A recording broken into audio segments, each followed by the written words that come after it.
जय हिंद जय बिहार। देखिए, होली पर निबंध दे रहे हैं जो क्लास 8 9 10th 11th 12th के लिए भी बहुत इम्पोर्टेंट है। और ये अभी बोर्ड में लगभग 5 साल के अंदर 2 बार आ चुका है। तो देखिए ध्यान से। भूमिका, सबसे पहले हेडिंग ये सबसे बड़ा होना चाहिए, इस राइटिंग से भरा होना चाहिए और सुंदर होना चाहिए। ये भूमिका लिख के विवरण चिन्ह दिए। क्या है होली? इस भूमिका में हर्ष और उल्लास, रंग और गुलाल, खुशियाँ और मस्ती, असत्य पर सत्य का विजय, असत्य पर सत्य के विजय का, भगवान पर भक्त के विश्वास का त्यौहार है होली। यह पर्व हिंदू धर्म में बहुत व्यापकता, स्वच्छता, संपन्नता एवं राग द्वेष मिटाकर एकता का प्रतीक है। यह पर्व हिंदी पंचांग के अनुसार वर्ष के अंतिम दिन फाल्गुन एवं चैत के प्रथम दिन, अर्थात हम यह भी कह सकते हैं कि अंतिम वर्ष की विदाई एवं नए वर्ष के शुभागमन का हम जोरदार स्वागत पर्व होली के रूप में करते हैं। होली का संबंध होलाका, ब्रैकेट में होला, एक कर्म विशेष था जो स्त्रियों के सौभाग्य के लिए संपादित होता था। इस कर्म विशेष में रंगों की प्रधानता थी। इसका विकास इस कर्म में रंगों की प्रधानता थी। इसका विकास होली नामक पर्व से हुआ। ये जो औरतों के लिए विशेष कर्म था, सौभाग्यवती का एक तरह से कर्म था।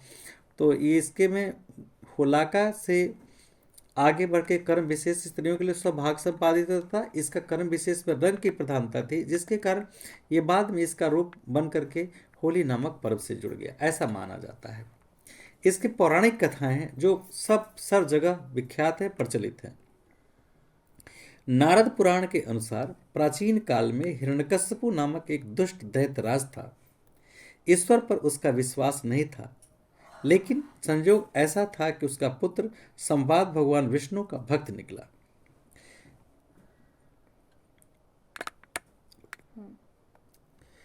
फिर से देखते हैं। पौराणिक कथा में नारद पुराण के अनुसार प्राचीन काल में हिरण्यकश्यपु नामक एक दुष्ट दैत्यराज था। ईश्वर पर उसका विश्वास नहीं था, लेकिन संयोग ऐसा था कि उसका पुत्र प्रहलाद भगवान विष्णु का भक्त निकला। हिरण्यकश्यपु के लाख समझाने पर कि तुम मुझे भगवान मानो, मेरे सिवा दूसरा कोई भगवान नहीं है, ऐसा हिरण्यकश्यपु ने कहा। हिरण्यकश्यपु ने कहा, मैं ही सर्वशक्तिमान हूँ। लेकिन उसका पुत्र प्रहलाद ने कहा, आप भगवान के समान हो सकते हैं। ये सही बात है, माता पिता भगवान के समान हो सकते हैं, लेकिन भगवान नहीं हो सकते। क्यों? उन्हें तर्क दिया, क्योंकि आप मेरे पिता हैं इसलिए भगवान हैं, पर भगवान नहीं हो सकते हैं। कहा, आप भगवान के समान हो सकते हैं क्योंकि आप मेरे पिता हैं, पर भगवान नहीं हो सकते क्योंकि भगवान अजन्मा है, सर्वव्यापी है, अनश्वर है। बिना आंख के वो देख सकता है, बिना कान के वो सुन सकते हैं। प्रहलाद के वचनों को सुनकर हिरण्यकश्यपु आग बबूला हो गया एवं उसकी हत्या करने की तरह तरह की योजनाएं बनाता है। हत्या करवाने का पूर्ण प्रयास करवाता है या करता भी है। फिर भी ईश्वर की कृपा से प्रहलाद बिल्कुल सुरक्षित रहता है। तब हिरण्यकश्यपु अपनी बहन होलिका से मदद मांगता है। होलिका को ब्रह्मा का वरदान प्राप्त था। उसके पास एक विशेष प्रकार की चादर थी, जिसे ओढ़कर आग में बैठने पर अग्नि उसे नहीं जला पाता था।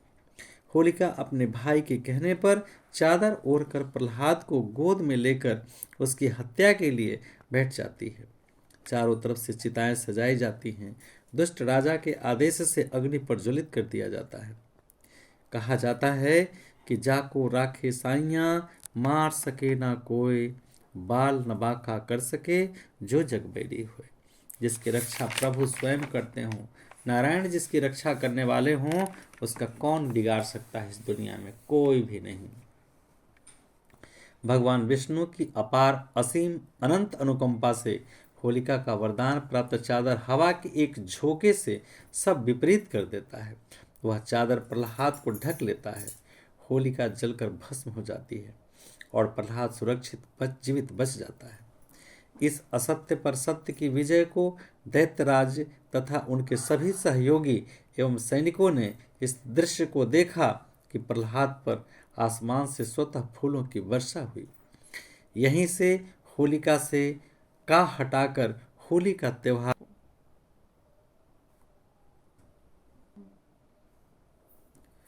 प्रहलाद फूलों की वर्षा हुई।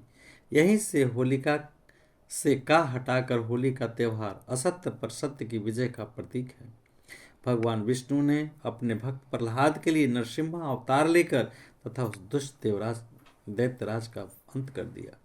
होलिका का दहन कैसे मनाते हैं और कब से कब तक होली होता है ये देखें। होली का प्रारंभ वसंत पंचमी से शुरू हो जाता है। पेड़ पौधे, नदी, झील, निर्झर, पर्वत, वन सभी में नए ऊर्जा का संचार होने लगता है। घरों में, खलिहानों में ढोल बजने लगते हैं।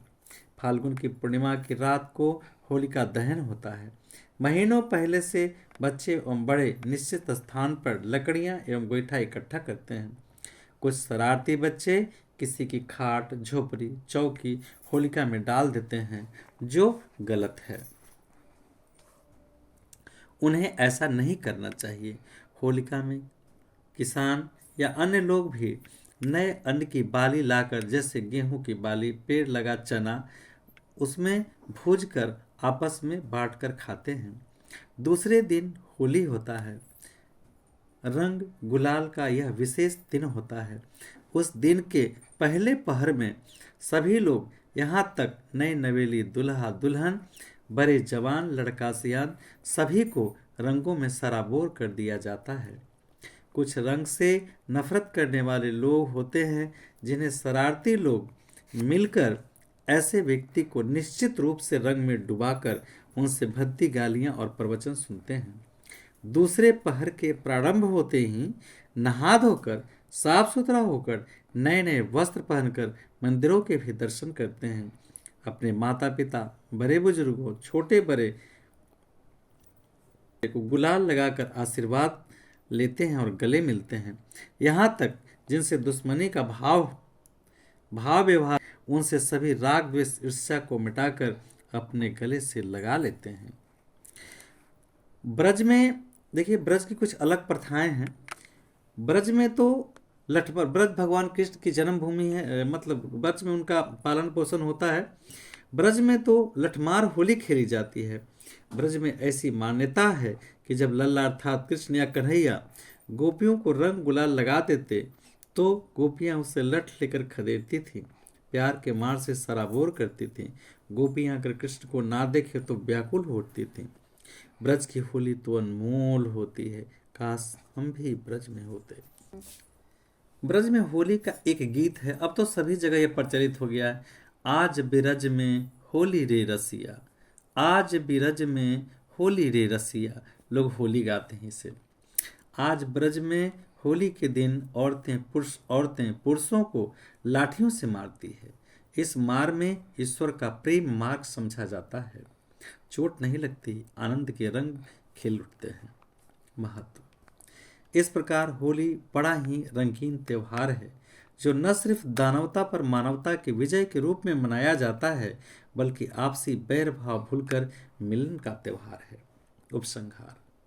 होली हुड़दंग का नहीं बल्कि उल्लास का पर्व है। नशा का नहीं, आनंद का पर्व है। सभी संप्रदाय के लोगों को मिलकर इस त्योहार का आनंद लेना चाहिए। ऊंच नीच, बड़ा छोटा का भेदभाव को मिटाकर यह पर्व एकता का संदेश देती है। तो होली का जब कभी भी त्यौहार हो, सबसे पहले हम आपको ये बताएं कि देखिए, जितनी साफ सुथरा ये आप कॉपी लिखेंगे, कि जितनी साफ सुथरा कॉपी आप लिखेंगे, उसी तरह से आपको अंक प्रदान किया जाएगा।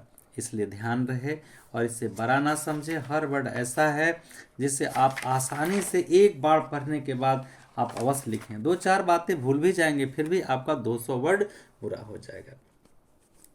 तो होली प्रेम, एकता, असत्य पर सत्य की विजय का प्रतीक है। भगवान पर भक्त के विश्वास का प्रतीक है। भगवान हिरण्यकश्यपु ने जिस तरह प्रहलाद की रक्षा भगवान विष्णु ने हिरण्यकश्यपु दुष्ट पिता से किया, दुष्ट दानव से किया, उसी प्रकार ईश्वर सबकी रक्षा करते हैं। ईश्वर को देखने के लिए वो ऐसी आंखें होनी चाहिए, वैसी नजरिया होनी चाहिए। सूरदास ने भी ईश्वर का साक्षात्कार किया, आंख न रहते हुए भी। तो ईश्वर को देखने के लिए विशेष आँख की आवश्यकता होती है। जो लोग ईश्वर का दर्शन करना चाहते हैं तो कण कण में ईश्वर व्याप्त हैं। ईश्वर को देखने के लिए एक नई आँख, अलग से आँख की जरूरत नहीं होती, अंतर आत्मा से ईश्वर की अनुभूति करनी होती है। तो इस तरह से ये निबंध समाप्त होता है। आप इसे याद कर लेंगे, बहुत ही इम्पोर्टेंट है। आप होली का त्यौहार अच्छे तरह से मनाएंगे, कभी किसी को परेशान नहीं करेंगे, कभी किसी को दुख तकलीफ नहीं पहुंचाएंगे। असल होली तो तब है जब हम एक दूसरे से हर रोज़ होली मनाएं, हर रोज़ एक दूसरे का दिल प्रसन्न करें, खुश करें, किसी को कष्ट न दें, किसी को भूखे सोने ना दें। तो होली में क्या होता है, हर लोग एक दूसरे के घर आते जाते हैं, एक दूसरे से भाई प्रेम प्रेम के नाते खाना पीना सब कुछ होता है। तो आज ये देखें, होली का त्यौहार हर रोज़ हो सकता है जब हम किसी भूखे को खाना खिलाएं, बेबस लाचार को सहारा करें, मदद करें। तो हर रोज़ हमारे लिए होली होगा, हर रोज़ हमारे लिए त्यौहार होगा। कभी किसी लाचार बेबस की सहायता करना अति आवश्यक है। जब कोई किसी को सताए तो हम उसे सहायता करनी चाहिए। तो आज समाज में हर रोज़ चाहें तो होली हर जगह ब्रज हो सकता है। हमने भी कल्पना की काश ब्रज में होते। तो जिस जन्मभूमि में मैं हूँ, बस प्रयास करूँ कि वही मेरा जन्मभूमि ब्रज हो जाए और यहाँ भी कन्हैया पुनः वापस आ जाए। इसी के साथ समाप्त करते हैं। जय हिंद, जय बिहार।